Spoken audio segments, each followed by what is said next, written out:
Bismillahirrahmanirrahim. Assalamualaikum warahmatullahi wabarakatuh. Alhamdulillahi rabbil alamin. Wassalatu wassalamu ala rasulillahil karim wa ala alihi wa sahbihi ajma'in wa ba'd.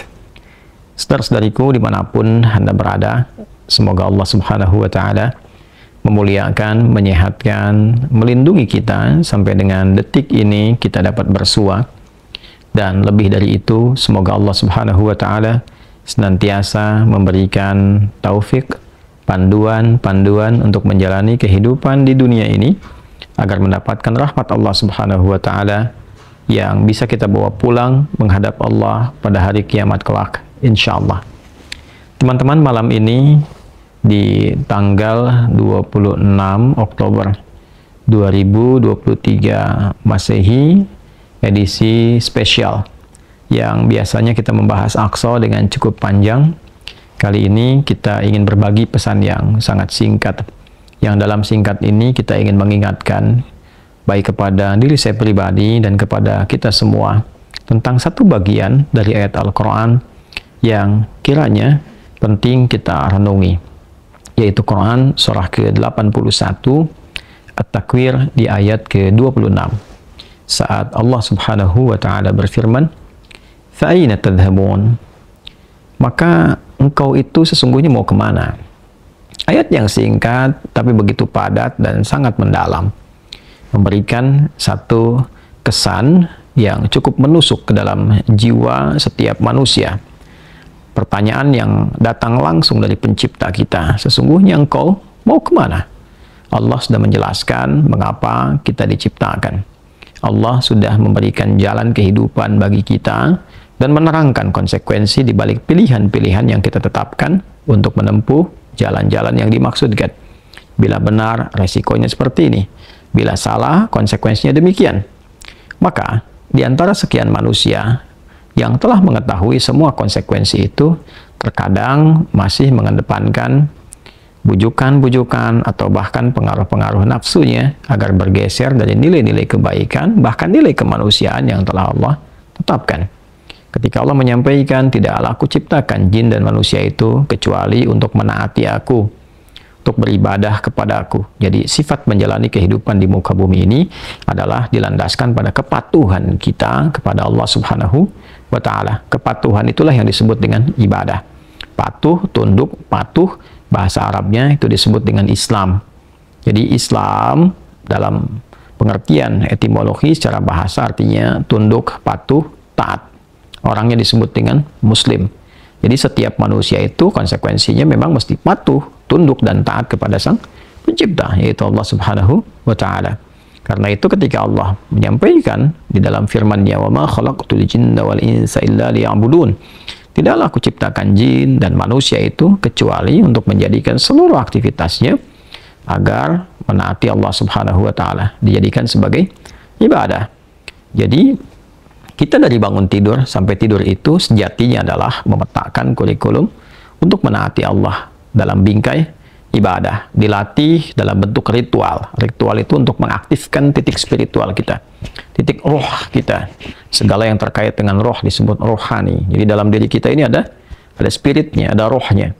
Dan itu adalah titik latihan pertama untuk mengaktifkan ya titik-titik kebertuhanan. Jadi ketika Allah sampaikan, "Tidaklah aku ciptakan engkau kecuali untuk menaatiku." Nah, titik ketaatan itu ya disebut dengan titik ritualnya. Ibadahnya ibadah ritual, ya keadaannya keadaan spiritual, itu yang penting kita aktifkan dulu. Itu sebabnya diminta kita sholat untuk mengoneksikan diri kita, mengaktifkan sinyal itu dengan Allah subhanahu wa ta'ala, dengan Sang Pencipta. Sehingga ketika terkoneksi, terbangun kesadaran dari dalam diri kita sebagai sebuah fitrah. Nanti kesadaran itu yang akan membimbing bagian dari sifat intelektual kita, titik intelektual, ya IQ itu, ya intellectual question. Kemudian nanti titik fisik kita, physical question. Jadi nanti yang menggerakkan adalah titik spiritualnya. Ini yang memberi perintah. Kalau akal itu masih objektifnya normal saja. Karena dia hanya mengkonstruksikan pikiran, mengolah data, ya, jadi informasi, informasi menjadi knowledge. Knowledge itu yang akan diteruskan kepada fisik untuk dieksekusi. Ya, bagaimana nanti lisan bicara? Seperti apa konstruksi bicaranya? Mengatur katanya bagaimana, memilihnya seperti apa, menjelaskannya bagaimana. Tapi perintah untuk melakukan itu sumbernya dari sini. Ya, dari titik terdalamnya. Di dalam itu cuma ada dua. Ada jiwa takwa, ada jiwa fujur. Fa'alhamaha fujuraha wa taqwaha. Maka di dalam diri manusia itu, di titik paling dalamnya itu, ada nilai kebaikan, disebut dengan takwa, karakter moral kebaikan. Ada yang buruk disebut dengan fujur. Nama lainnya disebut dengan nafsu. Karena dari fujur keluar su, melewati nafas. Nafas ketemu su, jadi nafsu. Quran surah ke-12 ayat 53. Wa ma ubarni'un nafsi innan nafsa la'ammaratum bis-su illa ma rahima rabbi. Maka semua tindakan kita, menatap, mendengar, berbicara, bertutur, sampai dengan berjalan, ujung kepala sampai ujung kaki, yang kita jadikan sebagai bagian dari perangkat beraktivitas itu, semua tatanannya, perintahnya, kalau tidak dari takwa, adalah dari fujur. Kalau bukan dari sifat baik, sifat buruk yang bersumber dari nafsunya. Maka semua kegiatan yang kita desain dalam setiap hari itu, kita tata. Dan Allah tanya, baik, engkau untuk apa bekerja? Ya Allah, saya ingin mencari rezeki. Baik, bagus. Untuk dapat uang. Setelah dapat uang mau kemana? Pengen kaya. Setelah kaya mau ngapain? Beli ini, beli itu. Setelah itu mau ngapain? Ditanya terus sampai ujungnya. Fa'aina tadhhabun? Sampai ke titik puncaknya. Kalau kamu sudah meraih apa yang kamu inginkan itu, harta sudah banyak, terkumpul, sudah mewah, rumah sudah megah, mobil melimpah, hidup juga kaya begitu rupa, terus mau ngapain? Ya. Maka orang-orang yang bingung pada akhirnya dia mencari-cari ketenangan. Akhirnya balik lagi, sudah kaya segala rupa, cuma cari ketenangan, akhirnya balik lagi ke desa, nyewa gubuk, nanam kangkung, nanam cabai. Terus kalau memang dengan seperti itu bisa bahagia, kenapa selama ini kerja keras mendapatkan sesuatu yang dikumpulkan? Balik ditanya. Kamu kedudukan pengen jadi apa? Terus, yang di militer pengen dapat bintang 1, 2, 3, 4. Kalau perlu, jenderal besar, bintang 5. Setelah itu mau ngapain? Mau diarahkan kemana semua itu? Karena pada akhirnya semua bintang akan berguguran. Ya, wafat juga, meninggal juga. Kalau sudah selesai, purna, selesai. Demikian yang punya ilmu, punya jabatan, macam-macam. Mau diapain? Ya, ketika semua titik itu mencapai pada titik jenuhnya, di akhir itu akan balik kan. Ya, jabatan purna, harta juga jenuh, ya. Nah, di titik itu kita disadarkan. Ditanya, mau kemana? Maka dijawablah dengan jawaban yang sangat mendalam. Inni dzahibun ila rabbi sayahdin.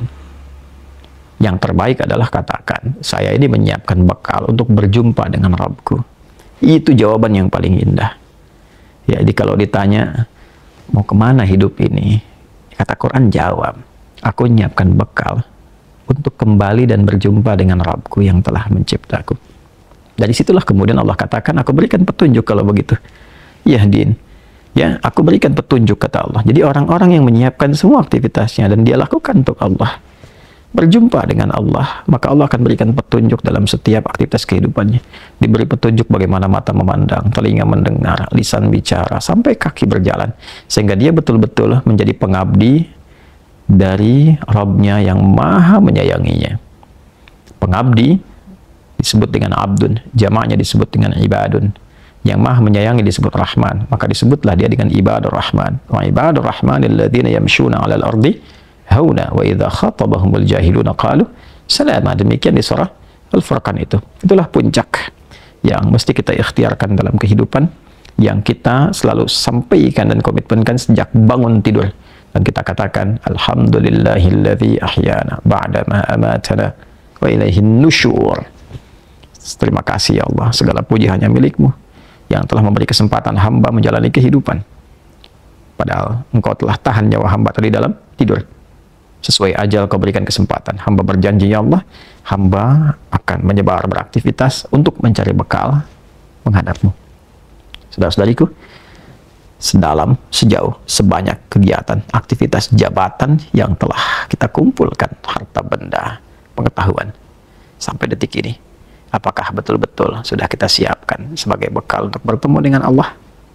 Atau hanya sekedar mengumpulkan semua itu tanpa arah, yang pada akhirnya bertemu dengan kejenuhan kembali?